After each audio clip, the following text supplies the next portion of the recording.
Enjoying the show? You can help others find it and enjoy it too by giving us a 5-star rating or review. If you feel like reaching out to us with a question or comment, you can send us an email at mywifetherd@gmail.com. And don't forget to visit our website at mywifethedietitian.com, as well as our social media pages. We're on Facebook, Instagram, and YouTube. Enjoy the show. It's Rob and Sandra from My Wife the Dietitian, and this is Nutrition Nuggets. It sure is. We're going to talk about hacks to reduce your toxins in food. Ooh, those toxins. Yeah, you want to keep clear of those. Well, it's hard with our world these days, and there's lots of environmental issues that are out there. And there's some simple ways just to help reduce the heavy metals and different things in your food that you're eating every day. Yeah. What about those fancy diets and the fancy drinks you take to detox over the weekend? Oh, detox. Okay. Well, what about our that? body has its own detox. I'm sure we've talked about this before. Oh, probably. It's a good reminder. I just brought it up because I get a kick out of those. I thought we should just quickly mention that. Well, your skin is the biggest detoxifier of our whole body. And if you just sweat every day, try to get a workout, try to sweat, and you sweat out a lot of the toxins that way. Exactly. And the other thing is your kidneys, and you got to keep hydrated. So lots of water, especially if you're sweating out those toxins, you need to hydrate and keep lots of fluid going in. So remember, 10 cups, we lose about 10 cups a day through our sweat and our breathing and other ways like peeing and pooing. So we do need to get that water back in. Right. So everyone has a little bit different requirements for hydration, but if we're losing about 10 cups a day, then we need to drink a lot of water and other unsweetened beverages to get those fluids back in. Absolutely. And our lungs are another detoxification system. So just breathing deeply, if you're going for a walk or if you're doing any kind of exercise, hopefully you're going to have to breathe deep for that. And then just taking breaks through the day and remembering to take a big deep breath or meditation helps with that. So there's different ways to get the deep breathing exercises in. Absolutely, yeah. But it's really important to get that air at the bottom of the lungs out. So the deep breathing helps to reduce our risk of pneumonia and other flus and colds, because we need to get that old stale air out of the bottom of our lungs, because most of us breathe pretty shallow breathing most of the day. If we're just sitting and working, we don't take deep breaths. So that's why if you go for a walk or exercise, you're going to probably have more deep breathing going on. And then that'll help you sweat and hopefully keep you hydrated with your fluid intake. Mm-hmm. Yeah, I think you have to make a conscious effort to deep breathe. I don't think it comes naturally. Although I bet you can sort of get in the habit of doing it. Yeah. You know what I mean? Yeah, we'll do a whole episode on that. Well, there's a couple meditations and guided imagery that we've done on Nutrition Nuggets in the past. So people can look those up. But the other two ways that our body detoxifies is the liver, that's its whole job. Yeah, for sure. So just eating and the liver will naturally detoxify your body, getting some of the toxins out, and then the digestive tract. So, if we have fluid and fiber in our food, and we know that 95% of the population does not get enough fiber, but fiber naturally helps your body get rid of a lot of the heavy metals and other toxins. So that's an easy way or not easy, but that's your body's way to detoxify. Mm-hmm, exactly. So through your skin with sweating, and through your kidneys with lots of fluids, your lungs with breathing, your liver and digestive tract. So that's the first part. But now, how are some ways to reduce our toxins in the food? Yeah, because there are foods that will have toxins in them. So we want to just reduce the amount of those toxins that we're bringing into our body in the first place. Yeah. Yeah. Remember we did Nutrition Nuggets 19 brown rice versus white rice? Mm-hmm. And I think a lot of people use rice, especially if you're, not using as much wheat and you're doing gluten-free, or you're trying to change what types of whole grains you're using. So you might be eating more rice, which I think it's okay, but try to have a variety of whole grains. Mm-hmm. And the thing with rice is it is the food in our food supply that we eat regularly and commonly that it has a high amount of arsenic, which is a heavy metal. Do you know where I learned about arsenic? Where? Watching the Looney Tunes when I was a kid.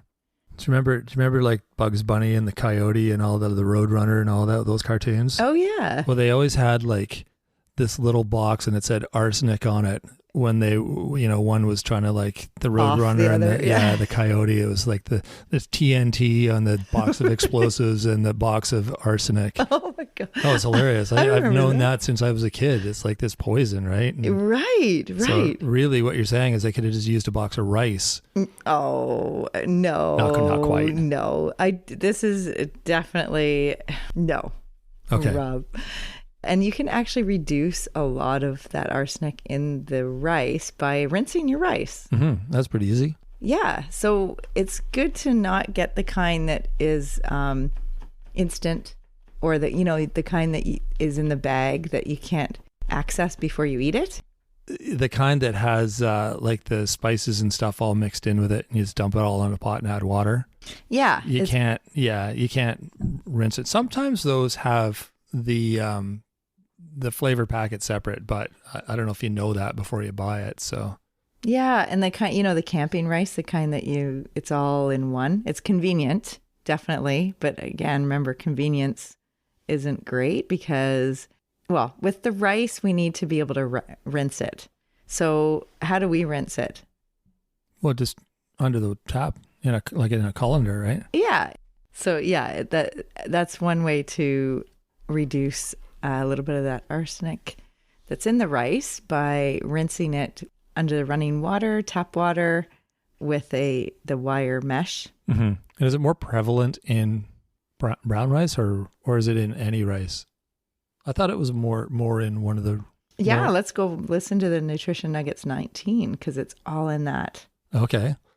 All right. And the next thing is the fish. Oh, the big fish with mercury in them. Is that what you mean? Yeah. So the bigger, more predatory fish have higher levels of the heavy metal mercury. Okay. I don't know if I know offhand what those fish are.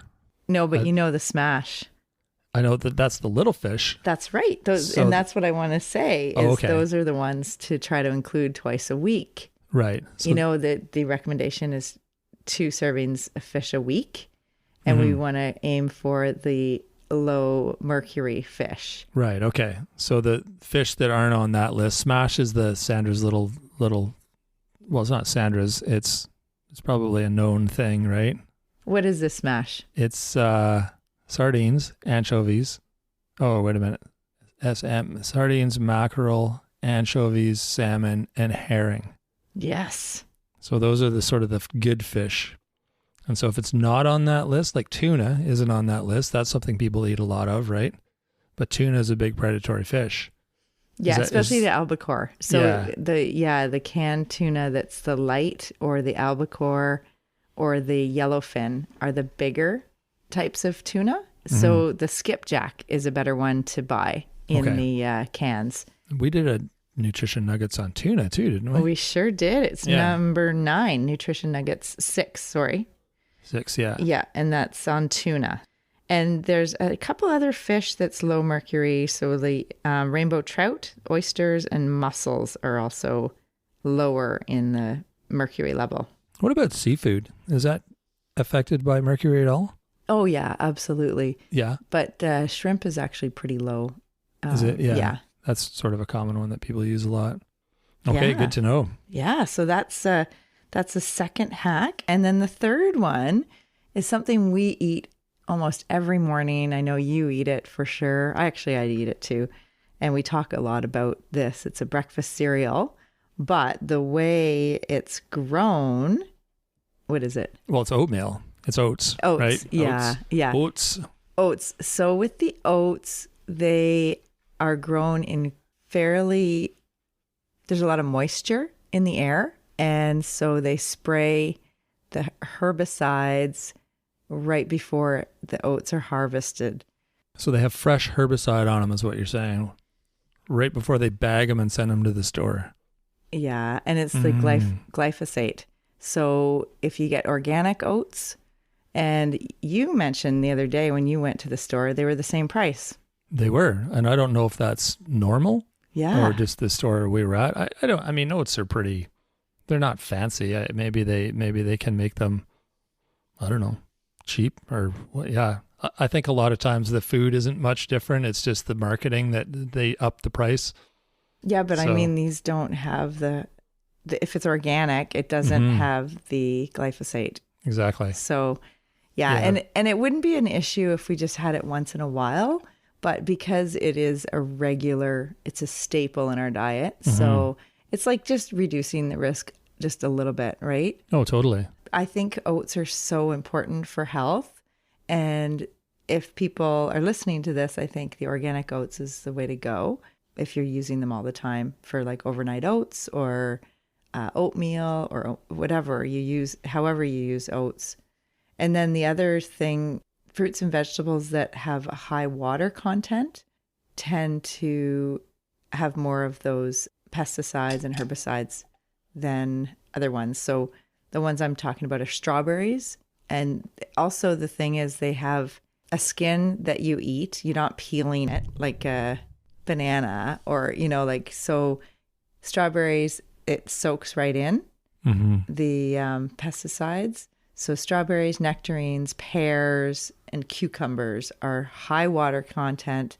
And if they've been sprayed, then they're more likely to have those pesticides in them. So, and we'll do a whole episode on the Dirty Dozen and Clean 15, which is the Environmental Working Group's lists for consumers they do every year.